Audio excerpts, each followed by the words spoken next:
कल Instagram scroll करते करते मुझे एक क्लिप दिखी जो कि ध्रुव राठी की क्लिप थी, जिसके अंदर वो बोल रहे थे कि इंडियन गवर्नमेंट बहुत समय से डिनाई करते आ रही है कि कोई भी वो अपना एजेंट पाकिस्तान के अंदर नहीं भेज रहे हैं। तो मैंने कहा कि भाई क्या यहाँ पे मुझे कुछ बोलना चाहिए? कमेंट सेक्शन के अंदर बहुत सारे लोग बोल रहे थे, लेकिन फिर मैंने ये देखा कि इस मूवी को केवल ध्रुव राठी ही रजिस्ट नहीं कर रहे हैं, इसकी बुराई नहीं कर रहे हैं। बहुत सारे लोग इस मूवी की बुराई कर रहे हैं जो कि इस मूवी को मल्टीपल रीजंस की वजह से नहीं पसंद करते, लेकिन मेरे ख्याल से मेजोरिटी रीजन एक ही है, और वो है कि इसके अंदर आदमी को आदमी की तरह दिखा दिया। नेटफ्लिक्स में जिस तरीके के आदमी होते हैं उस तरीके से नहीं दिखाया, इस वजह से लोग ज्यादा ही इसको नापसंद कर रहे हैं। लेकिन सबसे पहले ध्रुव राठी के लॉजिक को बस्ट करते हैं। तो ध्रुव राठी जी का जो लॉजिक है और जिस तरीके के गलत शब्दों का उन्होंने प्रयोग किया है आदित्य धर के लिए, वो काफी खराब चीज है। लेकिन पहले लॉजिक को बस्ट करते हैं। वो ये कह रहे हैं कि अगर इंडियन गवर्नमेंट भेजती है अपने एजेंट्स को पाकिस्तान के अंदर, तो वो उसको बताती क्यों नहीं, हर बार डिनाई क्यों कर देते हैं। मैं सिंपल सा एग्जांपल देता हूँ। मान लीजिए कि आज मैं जर्मनी का टिकट कटाऊं, जाऊं जर्मनी में जाके ध्रुव राठी को मार दूं, और मैंने ये बात वीडियो पे बोली है, तो डेफिनेटली गवर्नमेंट आके मुझसे पूछेगी, लोग पूछेंगे, तो क्या मुझे ध्रुव राठी के हिसाब से एक्सेप्ट कर लेना चाहिए कि भाई मैंने ही मारा है? आई थिंक ये लॉजिक तो कहीं से भी सेंस नहीं बनाता। दूसरी और चीज बताता हूँ, जो जलियांवाला बाग कांड हुआ था वो सबको पता है कि ब्रिटिशर्स ने उसको किया था। ब्रिटिशर्स उसको बताते भी है कि बड़ी दुखदायी घटना थी, ये था वो था, लेकिन कभी भी ये नहीं बोलते कि हमने किया था, क्योंकि उनको पता है अगर उन्होंने एक्सेप्ट कर लिया, जिस पल एक्सेप्ट किया, उनको बहुत सारा बिलियंस ऑफ डॉलर का पैसा भरना पड़ जाएगा, देना पड़ जाएगा इंडियन गवर्नमेंट को। और 45 ट्रिलियन से ज्यादा, जो कि सिर्फ एक छोटा सा नंबर है, एक्चुअल अमाउंट बहुत ज्यादा बड़ा है। इतना पैसा वो लोग लूट के ले गए थे भारत से। तो अगर वो लोग इसको एक्सेप्ट कर लेंगे तो आपको क्या लगता है उनको देना नहीं पड़ेगा वो पैसा? एक और एग्जांपल देता हूं मैं। अफ्रीका के अंदर फ्रांस एक कंट्री को बहुत समय से एक्सप्लॉइट करके बहुत सारा सोना वहां से निकाल रहा है, उनका फॉरेन रिजर्व बढ़ता ही जा रहा है गोल्ड के मामले में, लेकिन उनके ऊपर बहुत आरोप लगे, कभी उन्होंने इस चीज को एक्सेप्ट नहीं किया। कोई भी कभी एक्सेप्ट करेगा ही नहीं। जिस पल आपने एक्सेप्ट कर लिया कि हाँ हम वहां पे जासूस भेज रहे हैं, उसी पल आपकी लंका लग जाएगी, क्योंकि तब सारा इंटरनेशनल प्रेशर आपके ऊपर होगा कि अरे आप तो गलत कर रहे हैं। करते सब है इस दुनिया के अंदर, लेकिन कभी भी कोई एक्सेप्ट नहीं करता। पहला रूल यही है, करो लेकिन एक्सेप्ट मत करो। तो आखिर किस तरीके का लॉजिक है, मुझे तो भाई समझ में आता नहीं है। मूवी के अंदर मुझे तो 100% विश्वास है ध्रुव राठी ने ये मूवी देखी ही नहीं है। एक सीन आता है जहाँ पे बात हो रही होती है नोट प्रिंट करने वाली मशीन की, आई थिंक मशीन भी ना कहें, एक क्या बोलते हैं उसको, आप आई थिंक आप लोगों को पता होगा, उससे एकदम एग्जैक्ट नोट बनाई जाती है, रियल नोट बनाई जाती है। तो वहां पे मिनिस्टर की बात हो रही थी, किसी का नाम नहीं लिया गया, कुछ भी नहीं, बहुत सटल वे में उस चीज को दिखा दिया गया। लेकिन यहाँ पे ध्रुव राठी कुछ और ही अपनी वीडियो के अंदर बोल रहे हैं, जो कि एग्जैक्टली मूवी के अंदर तो था ही नहीं। तो आखिर तुम ये बोल कैसे रहे हो? इसका मतलब ये है कि तुमने मूवी देखी ही नहीं है। और तुम एक और चीज बोल रहे हो कि यहाँ पे वायलेंस इतना नहीं होना चाहिए, अरे बड़ी खतरनाक है, ये वो फैट ढमकाना बहुत बोल रहे हो। ध्रुव राठी जी, आप अपनी वाइफ के साथ एक जगह पे घूमने गए होते हैं और वहां पे आप गेम ऑफ थ्रोन्स की बड़ी तारीफ कर रहे होते हैं। तो क्या आपको गेम ऑफ थ्रोन्स बहुत ज्यादा पसंद है? उसके अंदर तो ब्लड एंड वायलेंस और एडल्ट न्यूडिटी ये सब तो देखने को मिला ही नहीं था। वो तो धुरंधर से बहुत कदम आ गई थी, उसके अंदर तो भाई बहनों का प्यार दिखा दिया गया था। एक और चीज, आपने ब्रेकिंग बैड सीरीज की काफी तारीफ की थी, उसके अंदर बॉडी को पिघलाया गया था एसिड की मदद से, वो आपको याद होगा। बहुत सारा मर्डर हुआ था, बहुत सारा ड्रग बेचा गया था, बहुत सारे लोगों की जिंदगी बर्बाद की गई थी। इवन जो हीरो था उसने ही अपनी और बहुत लोगों की जिंदगी बर्बाद की थी, लेकिन वो भी आपको काफी पसंद था। गैंग्स ऑफ वसेपुर मूवी आपको काफी पसंद आई थी, उसके अंदर तो वायलेंस था ही नहीं, उसके अंदर तो कुछ था ही नहीं।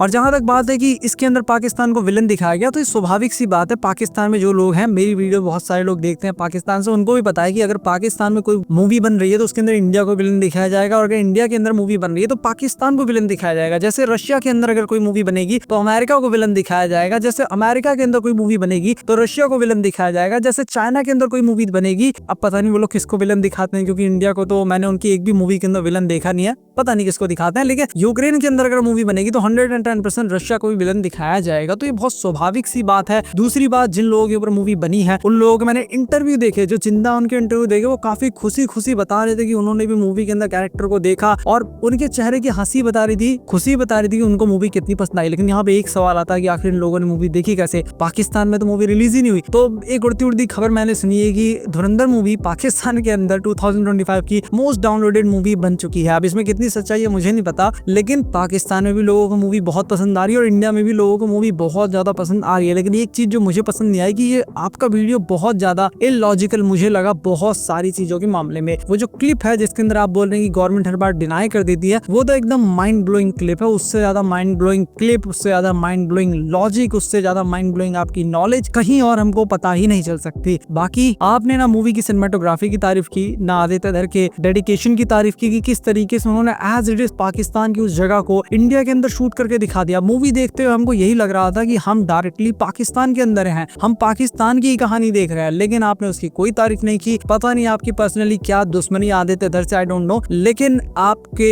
इस वीडियो को बनाने से मूवी के बॉक्स ऑफिस कलेक्शन के ऊपर कोई इम्पैक्ट नहीं पड़ेगा। और ये भी हो सकता है कि आपने आदित्य धर से ही पैसे लिए हो ताकि आप मूवी की बुराई करें, बॉक्स ऑफिस कलेक्शन और बढ़ जाए। मजाक कर रहा हूँ, लेकिन होने को कुछ भी हो सकता है। लेकिन आपका वीडियो कंप्लीटली इलॉजिकल और स्टूपिड था। आई डोंट नो किस तरीके के लॉजिक आप यहाँ पे दे रहे हैं, लॉजिक तो मुझे कहीं पे दिखा नहीं। बाकी इस मूवी के अंदर किसी भी धर्म की, किसी देश की कोई बुराई नहीं की गई, एक पाकिस्तानी की यहाँ पे बुराई नहीं की गई, केवल ही उन कैरेक्टर्स के ऊपर फोकस करती है। और कमाल की बात क्या, रहमान डकैत हो या जो इंस्पेक्टर है चौधरी असलम, उन सबको इस तरीके से दिखाया गया है, भले वो नेगेटिव कैरेक्टर हो, लेकिन देख के हम रणवीर सिंह से ज्यादा उन लोगों के फैन हो गए कि क्या जबरदस्त एक्टिंग की है, क्या जबरदस्त कैरेक्टर है। वो लोग भी अपने ऊपर बनी मूवी देख के खुश होते होंगे कि क्या जबरदस्त चीज बनाई है। उसके साथ में इसके अंदर पाकिस्तान को ऐसे नहीं दिखाया गया कि वहाँ पे औरतें बुरखा करके चलती हैं, वहाँ पे लड़कियों को आजादी नहीं है, वहाँ पे एजुकेशन नहीं है, वहाँ पे बहुत ज्यादा गरीबी है, ऐसा कुछ भी नहीं दिखाया गया। वहाँ पे लोगों के पास डिफेंडर है, लड़कियां क्लब जा रही हैं, पार्टी हो रही है, एडवांस उनके पास वेपन्स हैं, एडवांस एसटीएफ टीम है जो मतलब कि पकड़ने के लिए जाती है रहमान डकैत को। तो हर चीज काफी अच्छी इस मूवी के अंदर दिखाई गई है। अब बात करते हैं उस चीज की कि आखिर इस मूवी की इतनी बुराई क्यों की जा रही है, सब लोग क्यों बुराई कर रहे हैं। उसका एक ही कारण है, मुझे लगता है कि इसके अंदर आदमी को आदमी की तरह दिखाया गया है, हर एक कैरेक्टर को मर्द की तरह दिखाया गया। जिस पल आप घुसेंगे ना थिएटर के अंदर, आपको लगेगा आप मर्दों की दुनिया के अंदर आ गए। मतलब जिस तरीके से मार काट, जिस तरीके से निडर तरीके से वो लोग लड़ रहे हैं और हर चीज में बवाल कर रहे हैं, वो देख के आपको यही लगेगा आप मर्दों की दुनिया के अंदर आ रहे हैं। यही मेरा पहला रिएक्शन था इस मूवी को देखते टाइम। और मैंने हर बार अपनी वीडियो के अंदर 3 वीडियो बनाई है, ये तीसरा वीडियो है। एक रिव्यू वीडियो बनाया था, एक शॉर्ट वीडियो बनाया था और ये वीडियो बना रहा हूँ ध्रुव राठी के ऊपर। और इन सब में मैं एक ही बात बोल रहा हूँ कि मूवी देखते हुए आपको यही लगेगा आप मर्दों की दुनिया के अंदर हैं। एकदम हाइपर मस्कुलिनिटी इसके अंदर दिखाएगी और इसी चीज से इन लोगों की इतनी ज्यादा दिक्कत है। तो आपको क्या लगता है, अगर पाकिस्तान के अंदर या इंडिया के जासूस अमेरिका के अंदर कहीं भी कोई भी जासूस जाएगा तो वहां पे आप चाहते क्या है? रणवीर सिंह का कैरेक्टर रहमान डकैत के पास गया था तो उसको क्या करना चाहिए था? रहमान डकैत के साथ बिस्तर शेयर करना चाहिए था, उसको अपने प्यार के जाल में फंसा के इन्फॉर्मेशन निकालनी चाहिए थी। आप चाहते क्या है इंसान ये करे? वहां पे इतनी बुरी तरह तड़पा के लोगों को मारा जाता है। कोई भी जासूस कहीं भी पकड़ा जाता है, चाहे इंडिया का जासूस चाइना में पकड़ा जाए या पाकिस्तान में पकड़ा जाए, उसकी हालत बहुत बुरी होगी, गवर्नमेंट उसको एक्सेप्ट नहीं करेगी। तो वहां पे मस्कुलिनिटी की ही जरूरत पड़ेगी, छक्कों की जरूरत नहीं पड़ेगी। और छक्के वहां पे टिक भी नहीं पाएंगे। जब वॉर होगी तो बोलने के लिए बहुत सी फेमिनिस्ट आ जाएंगे कि हम ये कर देंगे वो कर देंगे, लेकिन जब वॉर होगी ना तो ये लोग एकदम मुंह बंद करके जमीन के अंदर घुस जाएंगे, कहीं दिखेंगे नहीं। सो hyper masculinity is extremely needed in this movie, ये बात आप याद रखिए। और मुझे तो मूवी काफी पसंद आई और मूवी 110% 1000 करोड़ कमाएगी। और इस समय आदित्य धर काफी दुखी होंगे अगर जो मैंने न्यूज पढ़ी वो सच है तो, क्योंकि आदित्य धर ने जहां तक मैं सुन पा रहा हूँ कि 135 करोड़ में दोनों मूवी के राइट नेटफ्लिक्स को बेच दिए हैं। मुझे लगता है अगर वो थोड़ा रुक जाते तो एक ही मूवी के राइट्स मिनिमम 200 करोड़ में बिकते, जो कि एक बहुत बड़ा घाटा उनका हो गया। लेकिन उनको सिक्योर करना था कि मूवी का जितना हो सके उतना बजट सिक्योर कर लें, क्योंकि किसी को नहीं लगा था ये मूवी इतना पैसा कमाएगी। मुझे भी नहीं लगा था इतना पैसा कमाएगी, आपको भी नहीं लगा होगा इतना पैसा कमाएगी, लेकिन वर्ड ऑफ माउथ के थ्रू ये इतना ज्यादा पैसा कमा रहे हो। आदित्य धर खुश तो बहुत है लेकिन पछता भी रहे होंगे नेटफ्लिक्स को इतने सस्ते में राइट्स बेच करके। और कमाल की बात क्या है कि सेकंड पार्ट का राइट क्यों बेच दिया भाई?